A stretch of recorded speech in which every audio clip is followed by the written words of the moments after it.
Welcome to the GBF kitchen, where I'm surrounded by crisps. It's the dream, it really is. What we're going to do today is we're going to do some crisp and drinks pairings. So we're going to be using award-winning Fairfields Farm Crisps and matching them with some award-winning drinks from the Great British Food Awards.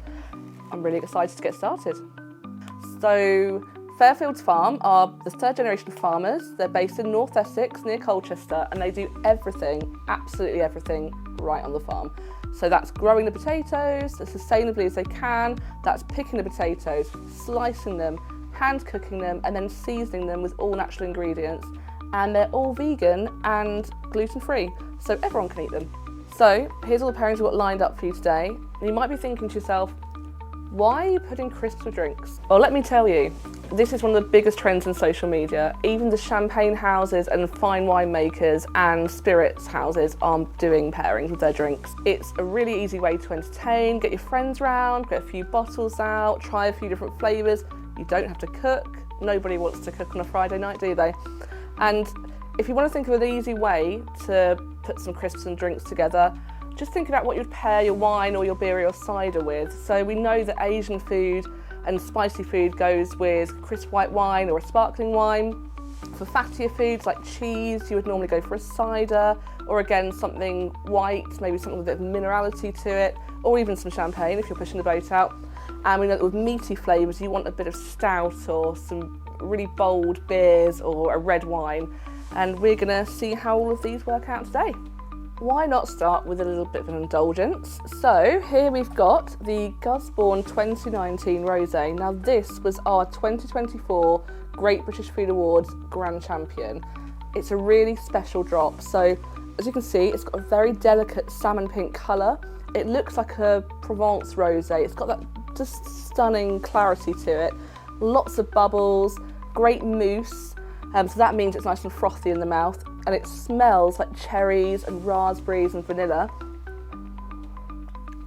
And it's so light, and it's got a lovely sweetness to it.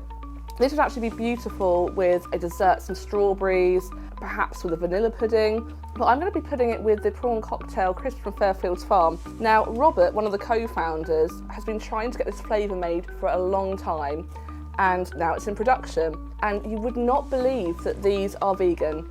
They have got this just gorgeous prawn cocktail flavour, like a really traditional prawn cocktail flavour. They're creamy, there's some tomato flavours in there, there's like a hint of spice. They're just the perfect match for this drink.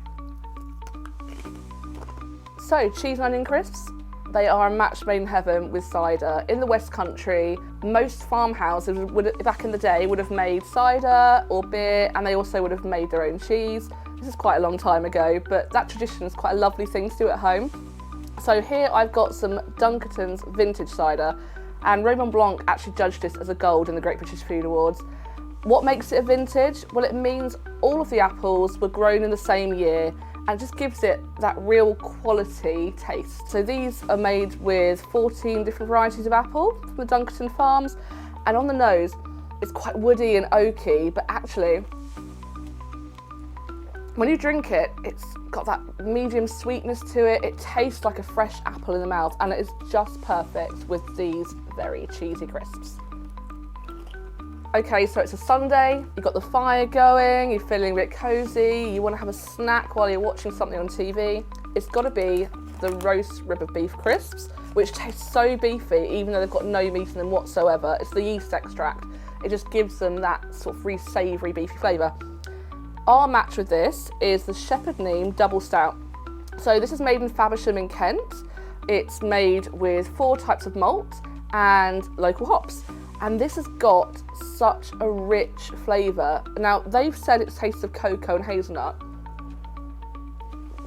and coffee, and it really does. You really get that chocolatiness coming through, and it's so rich, but it's also very velvety, and it just goes so perfectly with these crisps. It's the weekend, you can't be bothered to cook, you don't want to spend out on a takeaway, so you've got to go and get a bag of these. These are the sweet chilli crisps from Fairfields Farm. They taste like the best stir fry you've ever had, but with a crunch. So to season these, I've got cayenne pepper, red pepper, some garlic, some fennel, and it's the star anise that gives these an edge over other crisps that are in this flavour category. Now, You might put some Pinot Gris with this, Pinot Grigio, some sparkling wine, Viognier would be really good with them. But I've got LA Brewery's award-winning kombucha here. So kombucha can be a little bit sour. Some people don't like it, but what I love about LA Brewery's version is it's quite mild, it's not too punchy. So Louise, who makes it, has formulated this with some hops and some citrusy flavours. It's actually quite tropical. It's completely sugar-free and it's just very refreshing with anything spicy. Really delicious, and it's going to take the edge off these crisps. If there's someone in your family or your friendship group that would normally go for the bog standard ready salted, and there's nothing wrong with that, but you know, you want to give them something a bit different, go for these salt and pepper crisps. They've got sea salt in them, a generous amount of black pepper. They're really full of flavour. I think they'll like them. And I've paired them with this Bacchus from Terlingham Vineyard in Kent. This was judged as a gold by Ollie Smith, and we know he knows his stuff. If you've never had Bacchus before, it's so light, really refreshing. It's got melon on the nose, a little bit of honeysuckle, very floral, and when you drink it,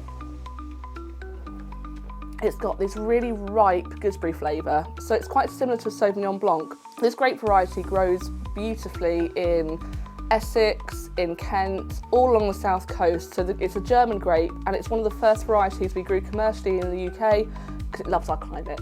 Absolutely perfect.